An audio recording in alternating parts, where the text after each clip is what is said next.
Hi, I'm Elaine Englehardt from Utah Valley University, and welcome to our discussions on democracy. Today we have President Matthew Holland with us, and we're going to be discussing his book, Bonds of Affection. And we've brought several faculty in here to discuss the book with us. We have Lisa Lambert, Mike Freeman, and Brian Birch. And we'll start by President Holland tell us about yourself and how you ended up at Utah Valley University. Delighted to do that and delighted to be here. Thanks for the invitation.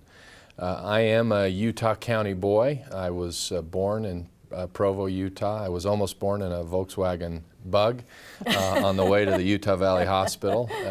Fortunately, we made it to the hospital. I've lived here 2 or 3 different times in my growing up years. I'm a proud Bulldog from Provo High. Yes. That's something I share with Professor Lambert here. Oh, and me. Is that right? Are you a Bulldog? Children, okay, all right. I attended Brigham Young University where I studied political science and English. And after I graduated from BYU, I went to study overseas at the Hebrew University of Jerusalem for a year, and then came back to work for a management consulting firm in Boston, Massachusetts. And following that for a couple of years, I then went to Duke University, where I earned a master's and PhD in political science with a focus on political philosophy. And my real area of emphasis was early American political thought. It's so wonderful to have you here at Utah Valley University, and you bring with you a family, children, to our president's house. Absolutely. I've got 4 kids, ages 4 to 12. We regard that as kind of the sweet spot of family life, because our youngest is old enough that he's out of diapers and is funny and communicating, and our oldest is young enough that he still likes us. And you had a good time at BYU before we stole you from them. What were some of the things you did there? I really loved my time at BYU. I was in the political science department and taught courses in political philosophy and American political thought. I was running our American Heritage program, which is a large interdisciplinary course that involves teaching political science, economics, and history as an appreciation of the founding and its legacies. And I was also involved with our study abroad program, directing a study abroad in London for a summer, and loved that. So I was actually quite happy and content where I was, and was coming home from our study abroad experience that someone came by my office and said, you know, there's this vacancy over at UVU. And I said, well, thanks. I'm flattered that you'd think of me, but I'm quite happy here.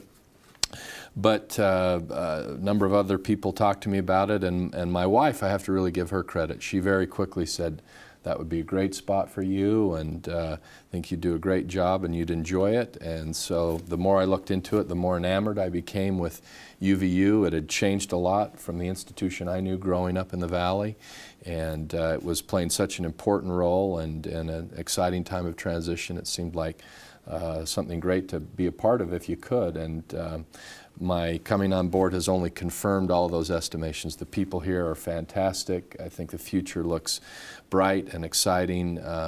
We really are, as I said in my inaugural, I think it's an indispensable institution for this community and the state, and it's just a thrill to be part of it. Oh, we're so glad to have you here. And as you say, we have such high quality people here, and the 3 individuals who are my contemporaries that will be discussing the book along with me are people that I just cherish. I've just come to love all of them and deeply, deeply respect them. Bonds of affection. That's right. With these folks, and I'll have them introduce themselves. So Lisa, do you want to tell us a little bit about yourself? Yeah, I was also born and raised in Utah County, and left for quite a few years and came back here to raise my daughter. And about that time, I was directing the executive MBA program at BYU, and really enjoyed that experience. It was like running a small business in a very large nonprofit organization. My background is actually educational psychology, and as an undergraduate, and then organizational behavior and strategy in graduate school. So I have a deep interest in looking at how people work in organizations. I'm currently directing the Student Success UV Mentor Program, which houses the first year course for freshman students here at UVU, and I love my work. I love working with those first-year students. Yes, and it's been nice to have the president working with them so much too. Yeah. It's a treat. Mike. Well, I'm from Missouri. Enough said, huh? That's it. No, and before coming to UVU, I worked at the University of South Carolina, and I've been here since 1993, and I'm the library director here at Utah Valley.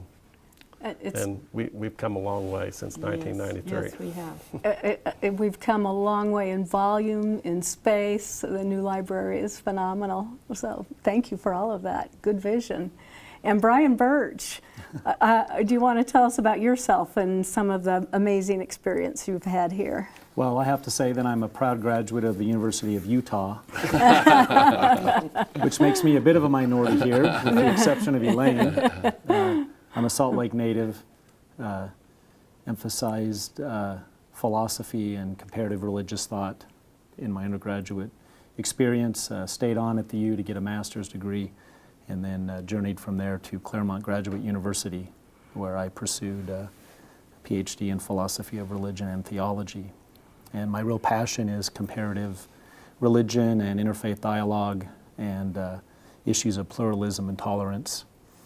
And my pursuit of employment led me back here to UVU in 1995, where I started teaching part-time in the philosophy department and have been at this institution since and have really grown with the institution. So I currently serve as the director of the Religious Studies program, and I'm a proud colleague of Elaine's in the Department of Philosophy and Humanities. So thank you for having me. Oh, thank you. And of course you left out your administrative roles, such as department head, until you just couldn't talk us out of the philosophy department letting you go.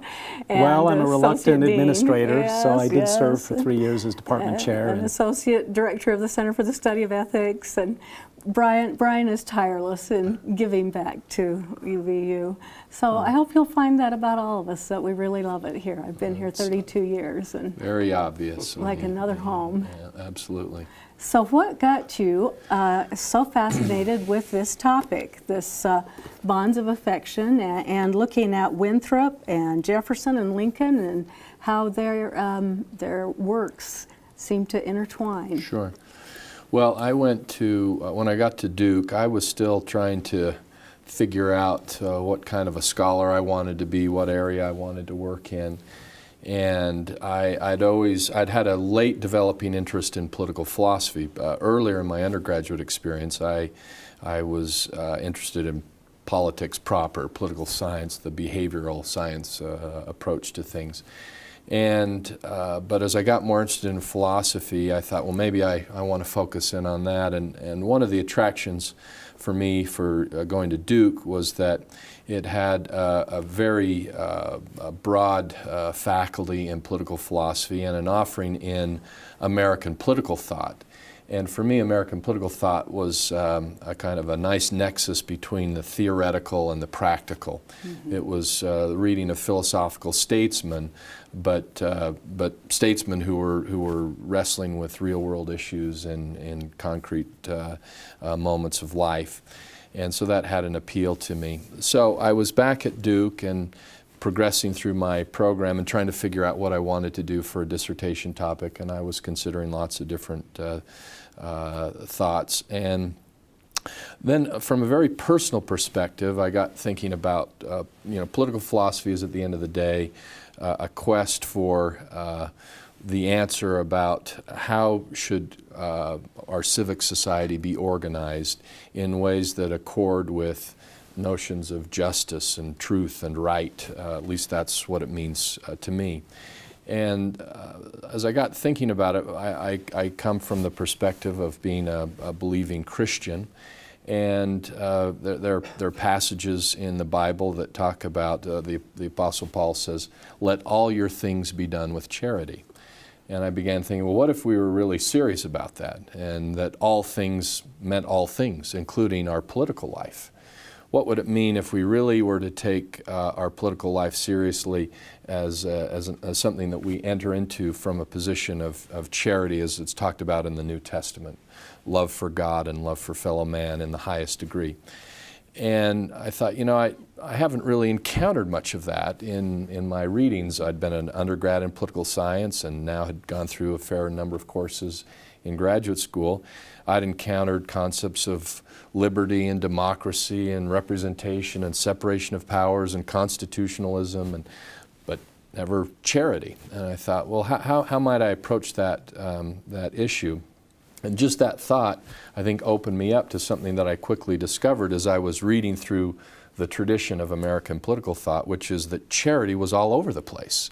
And some of our best and finest and most thoughtful statesmen, including those committed to liberal democracy in some fashion, were in some ways even preoccupied with this idea about what it would mean to embrace charity in the practice of modern politics. And when we were talking about this practice of embracing charity, is this a Christian concept of charity, an Old Testament concept, or maybe a deist concept? Where did this concept of charity seem to originate for you? Well, for me personally, it came from a biblical understanding of charity, but as I encountered it in these various statesmen in the early American political tradition, they were drawing upon it from different sources. So it looks, in someone like Winthrop, it has a more Old Testament flavor than it does for someone like Lincoln. For someone like Jefferson, it has more of a deist flavor than it does for the other two. Although even those are, as I try to show in my book, oversimplifications. Mm-hmm. All of them, at some extent, draw upon a fairly rich biblical tradition for understanding charity, but then in their own respective milieus and situations, try to channel that understanding of charity into a language and a position that's consistent with modern liberal democracy, with pluralism, with a broad audience that may be coming from different traditions or perspectives. It had to be just so difficult for you to narrow this down to Winthrop and Jefferson and Lincoln. You probably could have done Volume 2 and Volume 3 and Volume 4. Absolutely, and prequels. I mean, Yeah. Some of the great philosophic tradition and drawing upon issues of love and charity was a temptation too. For me, the settling on Winthrop, Jefferson, and Lincoln lent itself very nicely to a dissertation project because they became effectively three manageable case studies that there was enough similarity between the three of them. They were all very intellectual and philosophical. They were all practitioners, political leaders. They were all operating in the American context. But then there was enough difference between them and their political theology, if you will, that they were nice conversation partners with each other and allowed me to say some things about each one of them individually, but then lessons we can take from the collective conversation. Very good. Lisa?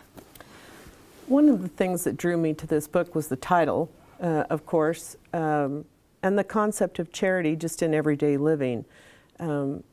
My orientation towards it really is sort of modern day. Mm-hmm. And I look at our political system today and I don't see any civic charity.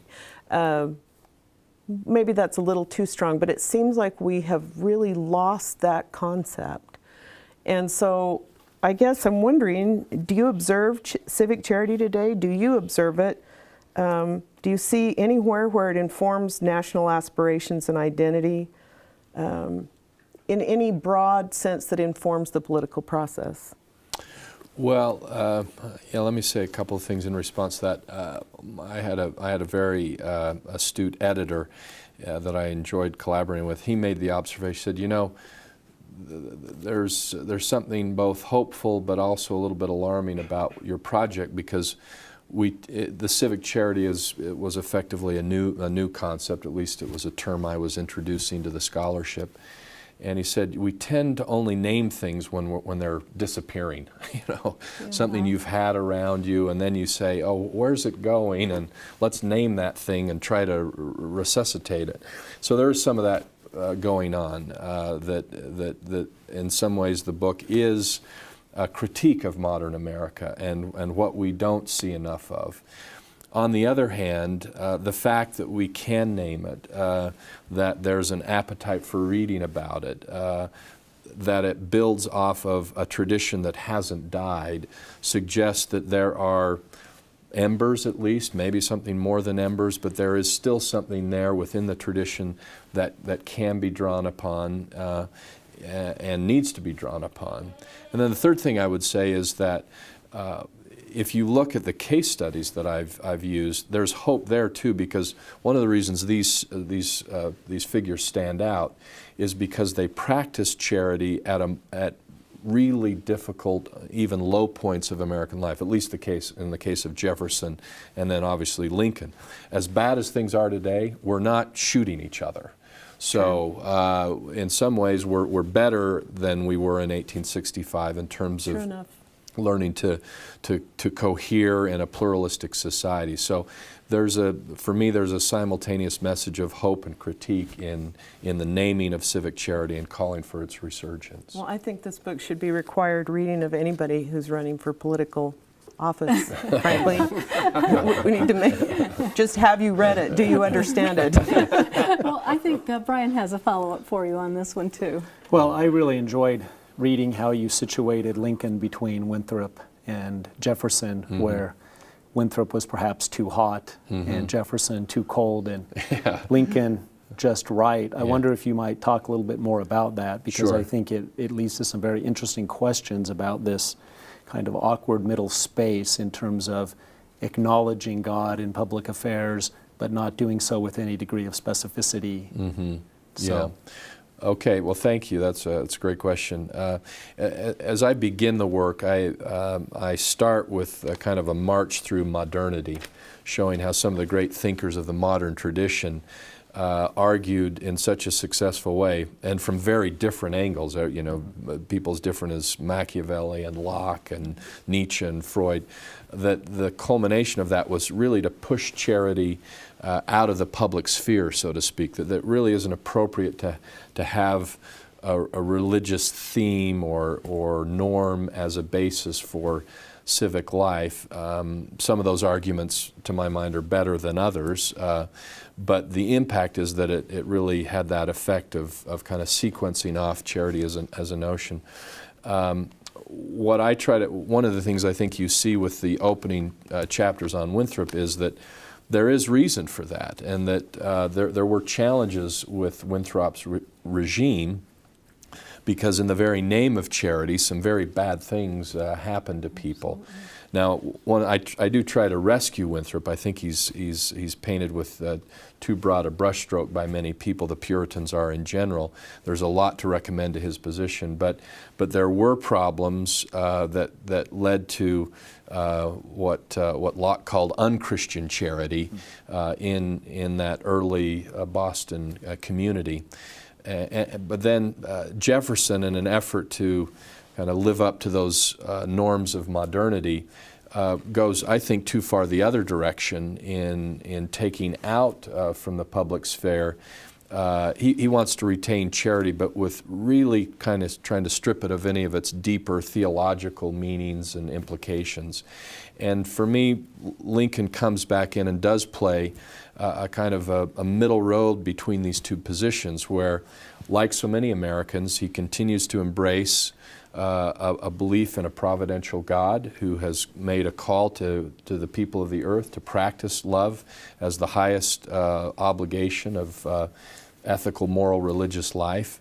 But it doesn't come with the same kind of dogmatism and tendency to persecution that you see in a Winthrop. And so that, for me, is the ideal negotiation between these two different impulses. Excellent. Well, Mike would like to, I think, start out with your march from Winthrop to Jefferson, or we'll help you out, and on to Lincoln. Being a historian, I wanted to retreat into the past rather than the dreaded present. Sorry, Mike. So I wanted to start with Winthrop and Okay. build to the present. Sure. And you talk about, I hope I'm getting this right, but you talk about a vertical charity, which I take as a kind of a faith grounded in faith, versus a horizontal charity, which is more grounded in the political polity of the moment, if I'm not misinterpreting. But I wanted you to talk about this tension in political life, and perhaps with Winthrop, how it played out in the conflict with Anne Hutchinson and Roger Williams. Sure. Well, you're right. That is the image I've used about the vertical and the horizontal. That if you look back to some of the core scriptural passages in the New Testament about charity, that Matthew 22 is the summation of charity, as to love God with all of your heart, might, mind, and strength, and to love your neighbor as yourself. So for me, the loving of God is the vertical axis of charity. It's the looking up to God, embracing Him, worshiping Him, showing your love to Him through obedience to His commandments. And then the horizontal dimension is to love your neighbor as yourself, looking across at your peers, your colleagues, even your enemies, and learning to love them. What we see in Winthrop is that the challenge you have with Winthrop is that his view of God is such that the love of God in the vertical dimension, that the need to pay obedience to the God that he envisions and his fellow Puritans envision, significantly shrinks and inhibits their ability to love on the vertical dimension. They are so concerned about what they see as their special relationship with God as a covenant people that translates into a whole set of covenants and promises that they have to keep, or they'll be destroyed. This is their vision of their relationship with God, that it makes them a little paranoid. They're looking over their shoulder. Are we doing what we're supposed to do as a godly people? Because if we're not, we jeopardize this relationship with God, and it will lead to the destruction of us all. So when someone like an Anne Hutchinson stands up, or a Roger Williams stands up, and they're not towing the party line, it becomes very frightening to this community, and so they are not able to embrace them as a brother or a sister or a warm community member. They have to be banished because they're jeopardizing the ability to pursue this vertical dimension of the love of God, and that's part of the challenge. Now, I think that tension never goes away with charity. The problem, as I see it, as I read it, is that the notions of God that prevailed with Winthrop got to be so harsh and so punishing, and in many ways inconsistent with a reading of Scripture, that it had that kind of corrupting influence on the horizontal dimension. And hence the uncivic charity. Exactly. And Brian's follow-up on this. Well, I think that in the American mythological landscape, Roger Williams represents one pole, if you will, and Winthrop represents another, the effort to have some kind of communal acknowledgement, some kind of covenant theology about the American experiment, but at the same time recognizing diversity and plurality. And there was an interesting passage in your book. It says, and while civic charity is explicitly grounded in the claims of revelatory and self-evident truth, it strikes a very cautious stand in fathoming God's work and will in the world, and in embracing normatively charged certitudes, of political polity and consequence. And I think that could be one of the central questions of your book is, you talk about the acknowledgement of the revelatory work of God, going beyond something like Jefferson's minimalism. But the question for me is, how far do you want to take that in terms of, the contemporary application of religion in America, given how diverse we are now, and given the acknowledgement of secular and non-religious perspectives on truth and value and virtue and charity?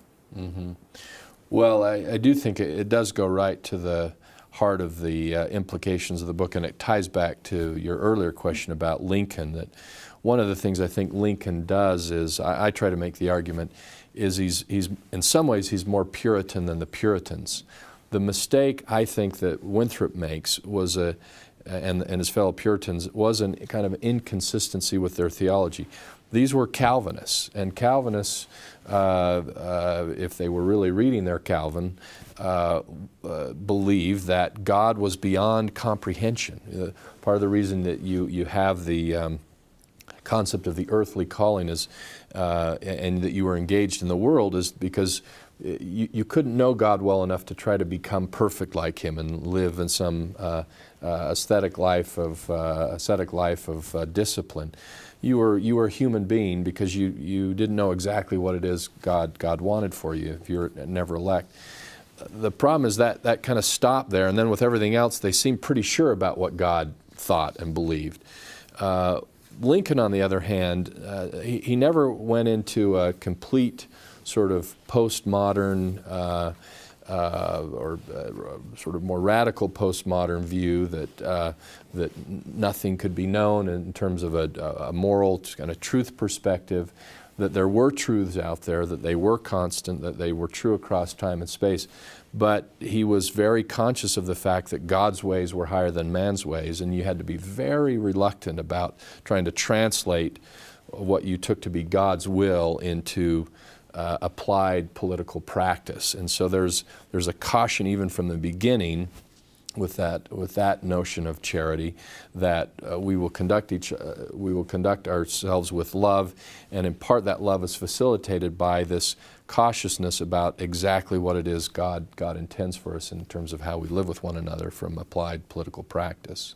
You know, it was fun for me to read Winthrop again. It had been a long, long time, and as some scholars have called him, he's our forgotten founding father. Mm-hmm. And I suppose you see him that same way. That's why you've picked him as one of your three areas of study? Yeah, sure. Here in this conversation, we've kind of been focusing on the downside of Winthrop and Puritanism, but part of my project is to help redeem Winthrop as a very important positive figure for America. And he really is, I think, America's forgotten founding father, that when they departed from England, he was a very young and unexpected governor of what was just going to be primarily a colony, the Massachusetts Bay Company, very quickly turns into a colony. He's governor of this most important early colony for 19 years.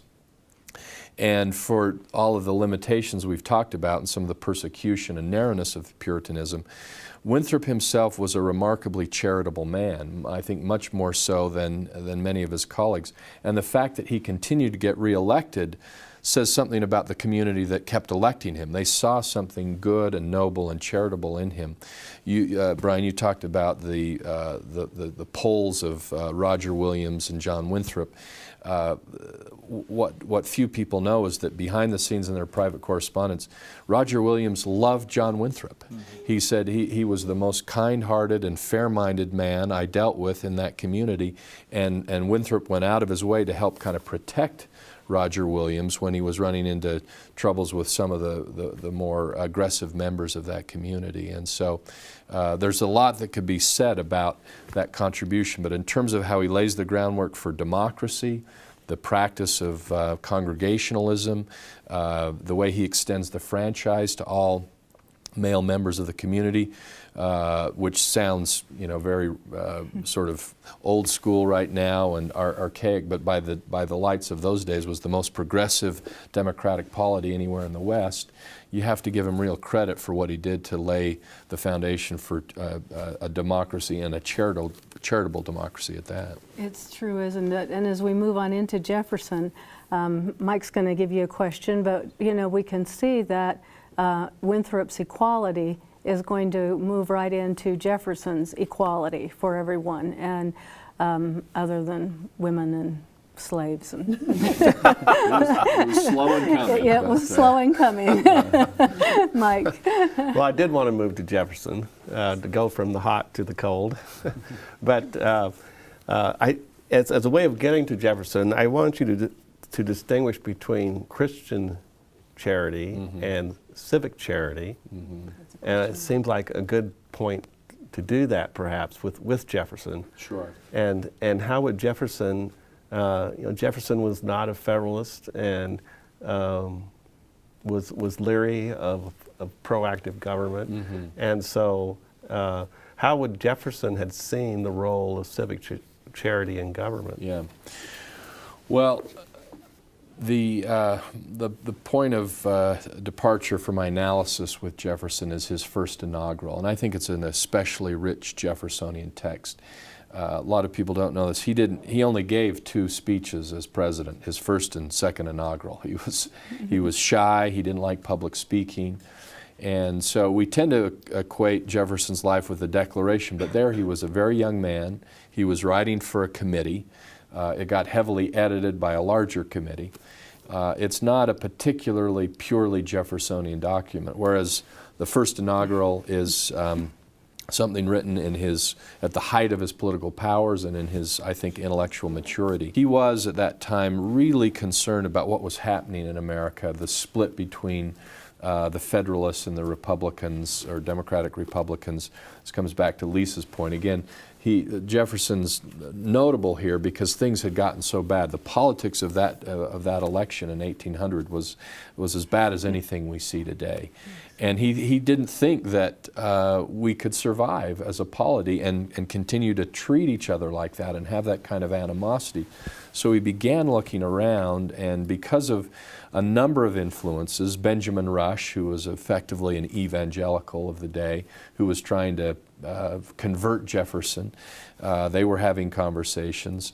It was never as successful as Rush wanted. Jefferson never converted in the way he had hoped.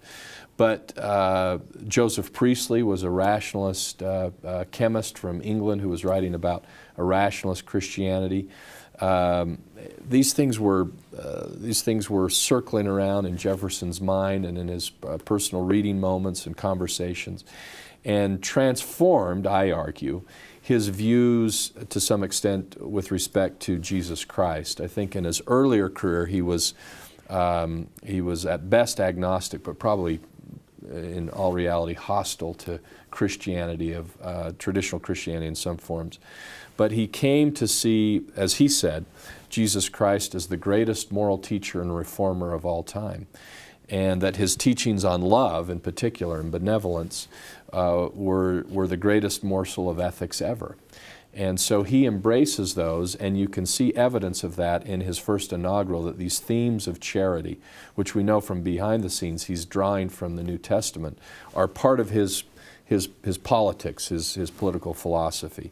Now, he doesn't go so far as to robustly connect it to a providential God of the Bible like Lincoln will do in later times. So he's still pulling the God component, the vertical component out of it quite considerably.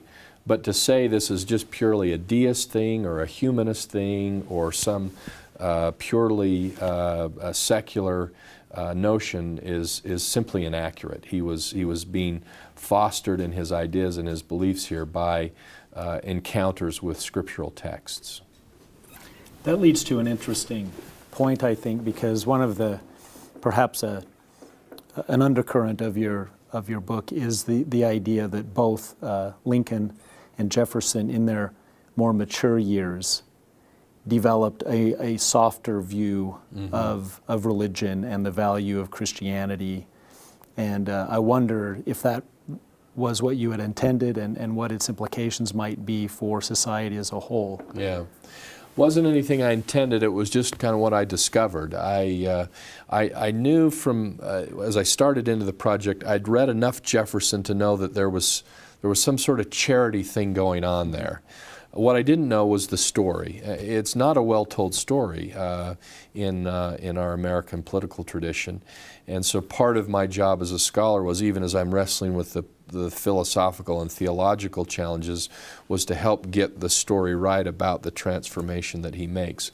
But I do think for both of them, it was a lifetime of experience, of some disappointment, of folks who were close to them dying, of the difficulties created by animosity and hatred and the great dangers that posed for democracy. Both of them have such first-rate minds that there was I think early on, a temptation to see things in purely theoretical terms.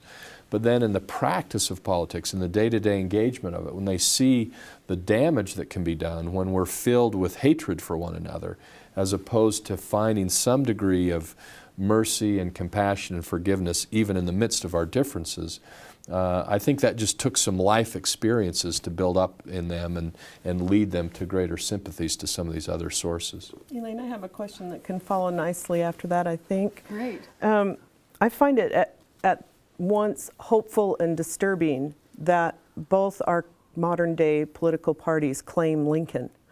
They claim him as their own, and both extremes of political parties claim Lincoln. And so instead of just hopeful or disturbing, I find it interesting that that may be a way forward, with sort of the whole claiming Lincoln and Lincoln being the one that moderated the two positions. I wonder if you could speak to that, because I'm still on this modern day, how do we apply this? I mean, those who refuse to look at history are doomed to repeat it, right? Sure. How can it inform? It seems like Lincoln may be the key to the way forward there. I'll say two things about that. One is I think you're absolutely right, and I agree with you that there is rich and powerful potential in Lincoln as a symbol and as a source of wisdom and healing for this country about how we learn to live together in the face of great moral differences, and there were certainly great moral differences in those. The difference that people took on slavery, that gets at some very fundamental issues of human justice and ethics that people were poles apart on, and yet Lincoln said we're going to disagree, but somehow we have to do this with malice toward none and with charity for all. And he's someone that people can connect to. He's not an ancient prophet or some figure of deity. He's a human being that of flesh and bones that people can connect to but still be inspired by. And I make a point in my book about the power, I think, that America has by virtue of the Lincoln Memorial. It's the single most visited national monument in America. And the fact that so many people come through, see that great heroic statue of Lincoln, and then see engraven on the walls the Gettysburg Address and the second inaugural. I think we're a better country just for the fact that so many people do that, and that's a significant thing to us. The caution I would give, though, is for me a Lincolnian caution, which is that Lincoln would be the first person to say, "Don't worship me." The power that he got from charity, and this is part of the reasons for me that Lincoln emerges as a stronger figure and more of a solution than Jefferson, is that whereas Jefferson was anxious to basically disconnect charity from anything that smacked of the divine or the transcendent, Lincoln rooted his compassion, his charity, especially in those later years, in a sense of a providential God and something transcendent that gave it a greater power. So it was always about something and someone higher than himself. And so, yes, I think Lincoln can be a great tool, but to the extent that we would worship Lincoln, then I think he becomes a stumbling block to some of the power that's inherent in at least civic charity as he understood it. I agree with you. Where I'm coming from on that is the idea that before you can really move forward, you have to discover common ground, especially the more divided you are on your beliefs. And it seems like that could be a starting point for common ground. His political philosophy, his political life, how he navigated those waters. So yeah, I agree with your caution. The economy seems to be an important point for all three individuals, and in his first inaugural, Jefferson seems to even hearken on the words of Adam Smith. I don't know if you'd studied Adam Smith, but they're saying similar things, such as a wise and frugal government shall restrain men from injuring one another, and also regulate their own pursuits of industry and improvement, and shall not take from the mouth of labor the bread that is earned. So it sounds like maybe you had pulled in some other philosophers, or that Jefferson was reading Smith. Sure. Jefferson was a great reader of the Scottish Enlightenment and that tradition. That's his professors at William and Mary were the leading American figures with respect to Smith and some of his associates. So he was well versed in those things. This speaks to a larger point about the book, which is that I argue that America, if what I'm saying is true about civic charity, that it's founded on actually two truth claims. One is that all men are created equal, the truth of the Declaration, meaning not that all of us are equal in endowments and powers and abilities and opportunities, but that we are all equally entitled to rule over ourselves, to be by nature free. That's the kind of core truth claim of the Declaration and is widely embraced. But if it's also true that humanity is under an obligation to love their neighbor as their self, those two truths need to be brought into consonance with one another and effectively create a path or a direction that in some ways is a check against extremes on either side. There are some who would say, well, if you're really serious about charity, then doesn't that translate into, if government's going to be charitable, that it steps in and just takes care of all of our problems, eliminates all misery, equalizes all inequalities. Sounds great. It sounds great. It sounds great. But there's this other truth claim about that people are inherently free, and that government has to take stock of that too. And so people, it isn't the role for government just to come in and step in the name of charity, solve all problems. There has to be this respect for individual agency, and so. But the charity then steps, for those that want to just hearken to a kind of a strict libertarian reading, if you will, of the Declaration, would suggest that as a community we owe some things to one another. We are under obligation to help each other. And so for me, this is what you see in Lincoln, to come back to Lisa's point, is this simultaneous commitment to freedom, individual agency, which places limitations on government and its role, but also a commitment to community and to charity and to compassion, and that we have an obligation to each other as citizens, and that there's some role for government in playing that, and that there's great power and I think resonance throughout America that it's at the end of the day it's both of those things that are going on that we have to take some account for in our politics. Yes, throughout the book you really show a strength between liberalism and communitarianism, and how they're recognized by these founders but respected on each side, having a good understanding. So, Brian, your thought on this? Well, I was thinking while you were talking that, the risk for the founders, it seems to me, or one of the more central risks is that they're advocating individual rights and liberties and a kind of anti-authoritarian impulse, and they're hoping that these informal religious and moral bonds, right? Washington makes the distinction between religious and moral bonds, can keep it together in terms of community. Mm-hmm. And so as the country has moved forward, different people have argued in different ways for what these informal, intangible bonds are, and the back and forth debate between how much government should be responsible for filling in the gaps, mm-hmm.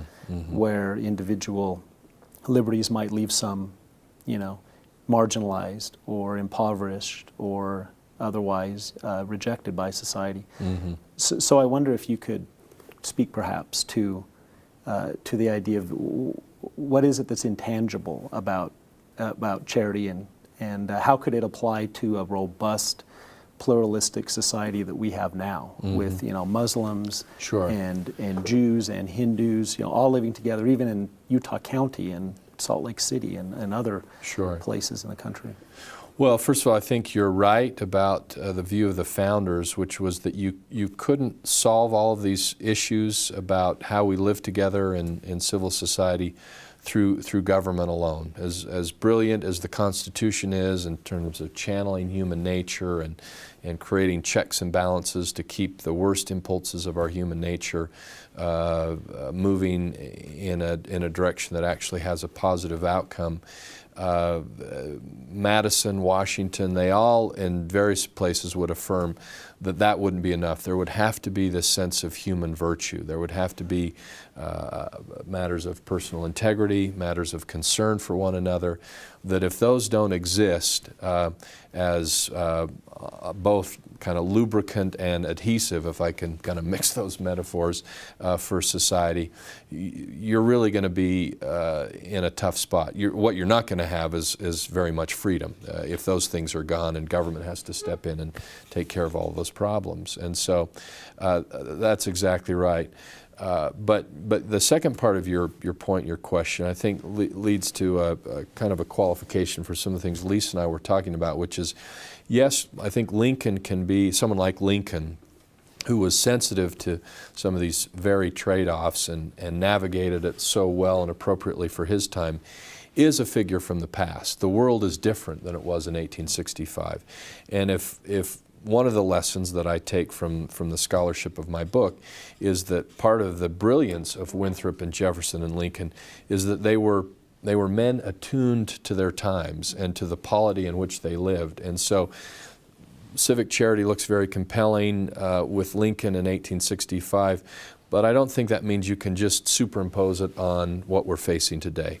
We do have a different polity, we have a different makeup, there are different impulses, and so the challenge for a contemporary statesman would be to take account of the more robust differences that exist in our community and find a way to channel and express civic charity in a way that could resonate with a broader array and a more pluralistic basis for society. What's interesting is there's a kind of nostalgia for, Christian morality, filling the gaps, providing the cohesion. Mm-hmm. But the more pluralistic society gets, it seems that there's either a stronger call for Christianity to take its rightful place in the minds of those who adhere to it in the public square, mm-hmm. and others who see that as a danger to the fundamental principles that govern, the founding. Mm-hmm. To begin with. I think it's a very valid point. I think the challenge is harder going forward as we become more different in certain respects. But if Lincoln is right, if these are transcendent ideals at some level that are not bound by time and space, there should be a way to articulate it and a way to communicate it that resonates across boundaries and divisions. I think even saying that, it's easier said than done, but it does probably mean different nuances of rhetoric and approach than we've had in the past, while recognizing that power remains because of the tradition that's there. There still remains the broad admiration for Lincoln, and there still remains a broad conversation about God and belief and faith that are powerful in this country, that suggest you don't need to scrap the concept altogether, that it still has some resonance and power. Thank you, Mike. Well, I'd like to retreat to Winthrop, but bring it to the present and wander a little farther afield, perhaps, and talk about the idea of the city on the hill, mm-hmm. American exceptionalism, mm-hmm. and to bring it to the present, if you would. And I was thinking that perhaps in an age where everything is international, is perhaps what we're experiencing now is using these ideas of exceptionalism, of American mission. Mm-hmm. Are we engaging in a kind of international civic charity now, mm-hmm. so to speak? Mm-hmm. Well, that's a really tough question, because there's a lot going on there. I think the city on a hill thing is easily misunderstood, because in modern times it has been embraced as maybe a manifestation of exceptionalism and if you want to go down an ever more pejorative scale, imperialism or whatever. It's interesting that in Winthrop's time, even as he held up that notion of America as a city upon a hill, they had very decidedly kind of parochial policies about their relationships with the outside world. That war should only be fought for defensive purposes. This was written into the Grand Charter of Liberties in the early Massachusetts colony. And so it didn't translate into an aggressive imperialism, say like the happened in South America with some of the Spanish colonists and Portuguese colonists. So even as he was holding up that city upon a hill, there was great restraint in terms of what that would mean in the international sphere. But it was clear that they did have a world view. I mean, the reason the Puritans are different from the Pilgrims, Winthrop's different than Governor Bradford, was that the Pilgrims to the south were content to say, we're just here in Plymouth, you leave us alone, we'll leave you alone, that's it. But the vision from the beginning for the Puritans is we will come to America, gather strength, and go back and purify the church in England and play this world mission. So I think in terms of a contemporary lesson from the Puritans on this, there is a sense, if these truth claims are right, if there is something fundamentally and morally right about American democracy, that all men are created equal, that we're all entitled to life, liberty, and the pursuit of happiness, that is not just, the founders did not claim that was just an American ideal, but that was a human ideal. And that there would be cause then for trying to help that ideal take root across the world. And to that extent, there's reason to celebrate America as a city up on a hill and the impact it's had for freedom around the world. But it's very easy to again move from there into make that same Winthropian mistake. Well, we know exactly what all other countries should look like, how they should be set up, how they should be designed. We're going to go impose that because that's the will of God. There is that temptation in that old Winthropian ideal, and there I think these more cautious understandings of God and His will for humanity kick in and can chasten a temptation to let a city on the hill image become an argument for an aggressive imperialism. The time on the program is shortly coming to an end. I think we'll have time for a couple more questions, but I wanted to go back to Lincoln and also the title of your book about the bonds of affection. When he does his second inaugural address, he seems to have such an understanding of the grief that is going on in the country, that so many soldiers have died, there are so many widows, there are so many children, and that this is a nation in true sorrow, and that nobody's going to ascribe blame. So many wonderful acts of charity and affection in this. Tell me how Bonds of Affection works within his second inaugural. Well, a couple of you have commented about the title Bonds of Affection, and this actually, I'm slow. It came to me late. It took me, after sort of years of working through this, to realize all three of these figures, Winthrop, Jefferson, and Lincoln, all make some prominent reference to bonds of affection at some point. I'd had a kind of a long, typically obtuse academic title, the rise of Christian charity in American political democracy or something. And it took me a while to figure out that bonds of affection really was an explicit phrase used by all three of these people.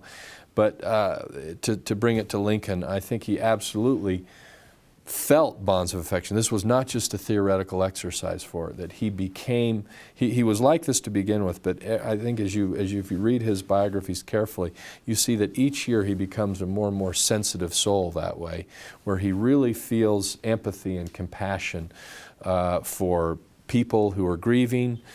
Some of the letters he writes to people who lost fathers or brothers in the war are just some of the most moving pieces of Americana that you will read. And what's remarkable for me about that in Lincoln is that he had that empathy and he had that compassion and yet still remained a strong leader. He made hard decisions. He took hard stands. His bonds of affection didn't translate into we're just going to let 1,000 flowers bloom and everybody gets to just do whatever they want and we'll just be all sweetness and light. He was willing to stand up and take some shots, even as he continued to practice this great sense of empathy and concern for all people around him. It's really a remarkable and rare political accomplishment. It was. Brian, your parting thought. Well, I appreciated the book very much, and I think it's an important contribution to the dialogue. I'm interested in like Lisa, to the application, and seeing how we can utilize charity to appeal to a variety of people in today's political discourse, because it seems as if most people agree that charity is much more diminished than it was a generation ago, in our public life at least. And so I'm anxious to see and read more about how this concept applies. Sounds like you've got another book in the works now. That was the plan before I got a new job. But I'll stay at it. I was going to ask you, if you wrote volume 2 after Lincoln, what figures would you choose? That's a great question. Yeah. Well, the person who immediately I think comes to mind is Martin Luther King Jr. And I actually do hope to do a little bit of, if I can find the time to do a little bit of writing on that, especially the early Martin Luther King Jr. I'm less sure about kind of where he ends his career and some of the things that he was thinking about, but at least at the I Have a Dream speech there on the Washington Mall in the shadow of Lincoln, and if you read that text carefully, you see it smacks of that second inaugural, a mix of the principles of the Declaration of Independence, surrounded by the ideals of biblical love and compassion. And so, as a text and a moment, I think that's the preeminent example of civic charity in the modern era. And I think it's part of the reason the civil rights movement became so successful, is because he was tapping in to this tradition that cut across race, that cut across society, and that resonated as resting on truths, truths plural, of freedom and love, that worked hand in glove together in a way that America found and continues to find very compelling. So I think there are other figures that you can look at. I think none of them quite achieve the status of a Lincoln who brings everything together in the way that he does. It doesn't add to the nice little 3-case study arrangement that I had for the forum, but I do think there are elements that you can find, frankly, on both sides of the aisle, of people who were tapping into this in a way that was more or less successful for at least a moment in time in American political life. Lisa, just a quick response and a conclusion from the President. My parting thought is that all of these people, as you said, were situated in their time and sensitive to it. They were authentic. And that begs a question about the definition of charity. You can't really be false and be charitable. And it seems like authenticity is something that can inform, how we approach this in the future. It seems integral to me. Well, I think that's right. Again, that you might look at, if you were again comparing Lincoln and Jefferson, that's again where I think Lincoln's a little stronger, that he seems more authentic, more transparent about who he is. I'm a great admirer of Jefferson, and I think we have to be. Those founders were facing such difficult times, but I do say that the more I study Lincoln, the more I admire him. The more I study Jefferson, the more confused I get about who he was and what he was up to. But can't be dismissed, can't be denigrated by any means as someone utterly immoral or irrelevant. I think his contribution was magnificent. But there are some questions about Jefferson, some of the things that he did and said that I think leave us open to I agree. question. So. Yes. Well, I am so glad that you could join us today for this discussion. It's been outstanding. Thank you so much, President Thanks for Holland, for having me. being here, and Lisa Lambert, Mike Freeman, and Brian Birch. And I'm Elaine Englehardt from the Center for the Study of Ethics and our Discussions on Democracy program at Utah Valley University. Bye-bye.